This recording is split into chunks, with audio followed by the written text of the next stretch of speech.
Yes, I think when people have this fear of death, um, they just don't know what it looks like. And every religion that I've studied, and I don't spend a lot of time studying religion, but I have, through my own curious nature, looked at several religions throughout my life, and every religion talks about this concept of being eternal. Whether you're what religion it is, either you go to heaven, you go to hell, you go there for eternity. You're on the wheel of karma, you're on that wheel for eternity. You're in nirvana, it's eternity. So this concept that we are consciousness, that we're an awareness, and energy never is lost in the universe. I think that if we embrace the idea that we are eternal, and this is just a wink in eternity, then the question is, am I all in? Am I gonna go Mm, all in at this time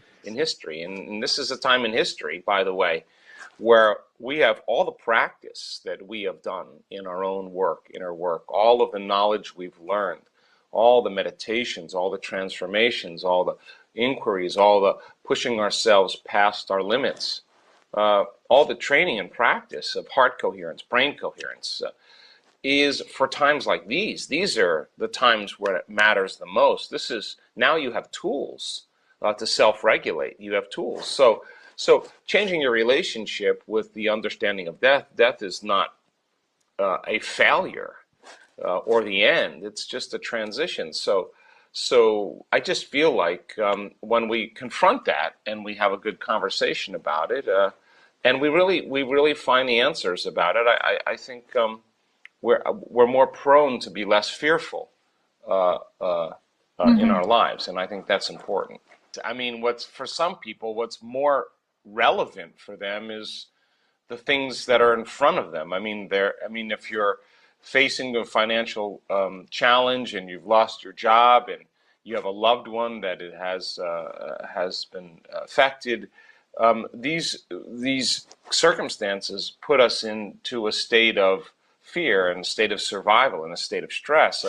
Well, stress heightens our senses and causes us to become materialists. We're more locked in our bodies. Our attention is more on the environment. That's where the danger is, and we're always trying to predict the next moment based on the past, and we become locked into three-dimensional reality, into the realm of space-time, and there is a formula. There's a door out, and it takes settling the brain and body down and going against those strong hormones of survival. Because in survival, if you prepare for the worst, there's better chances of surviving if anything less happens. But now, you start talking about dimensions and this veil between this world of three-dimensional reality and the world that is the invisible, the immaterial world, where, by the way, is a reality.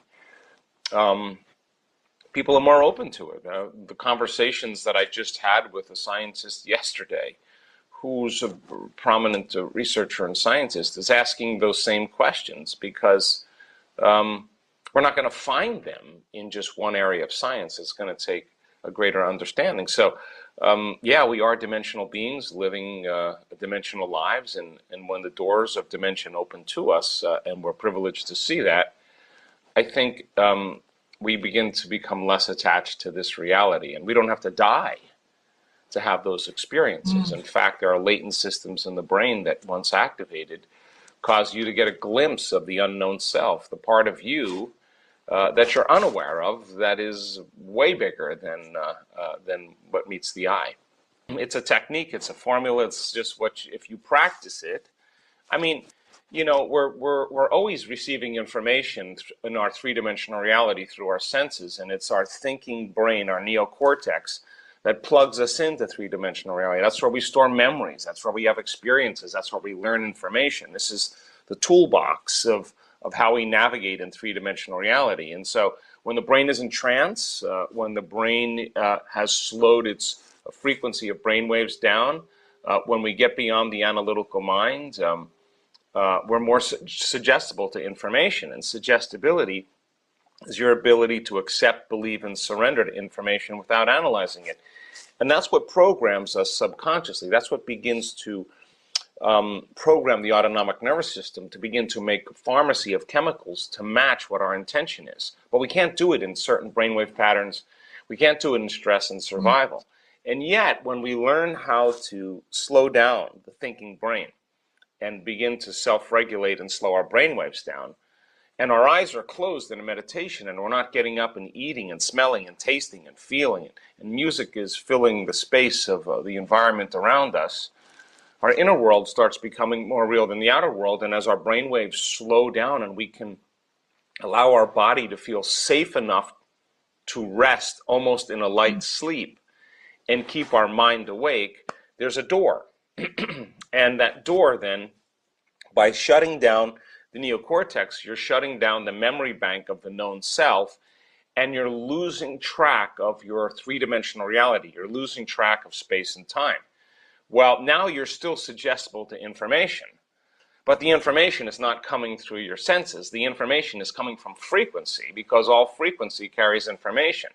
So teaching people how to go from a narrow focus on a danger, a threat, on the three-dimensional reality, where we're habituating into this, what's called convergent focus, teaching them to broaden their focus and open their awareness and take their attention off of everything material.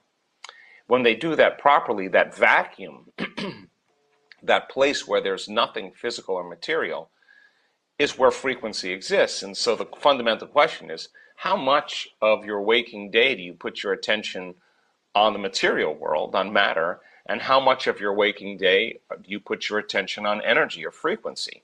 Well, the research shows that if you keep putting your attention on it, that unified field is going to begin to organize your nervous system into more balance and more coherence. And when you shut down the thinking brain and you can stay conscious in your subconscious mind, a little radio receiver in the back of your brain called the pineal gland becomes activated, and it will begin to pick up frequencies, and it will transduce that frequency, descramble that frequency into profound imagery.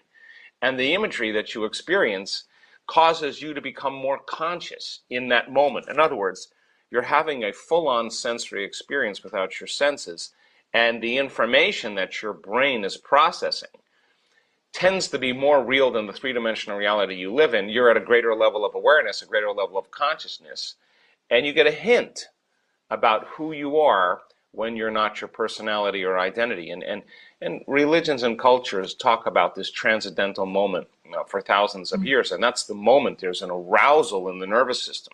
And we have the research to show that the arousal is not little. The arousal is huge.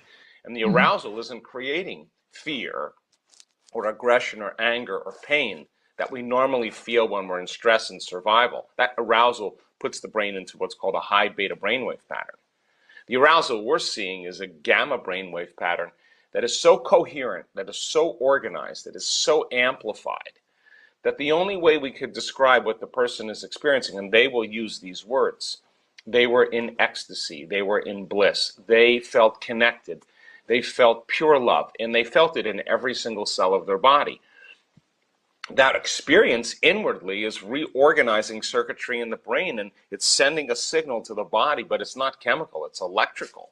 The person is getting a biological upgrade because information is reaching every cell of their body, and it's only when they can slow down the thinking brain and the autonomic nervous system, which controls and coordinates all the other cells and systems in your body, is now getting a very, very organized, very, very fast frequency pulse, and it's affecting the cells to emit more light and information. And all of a sudden, the person all gets a biological upgrade. Now, when they come back to their senses, remember, we don't see things how they are, we see things how we are. You have one of those moments, and you come back to three-dimensional reality, some conditioning, some limitation, some belief is going to be removed, and you're going to have a broader spectrum of what has always existed, but you didn't have the brain circuitry to perceive it until you had an inward event like that. That changes the game for everybody.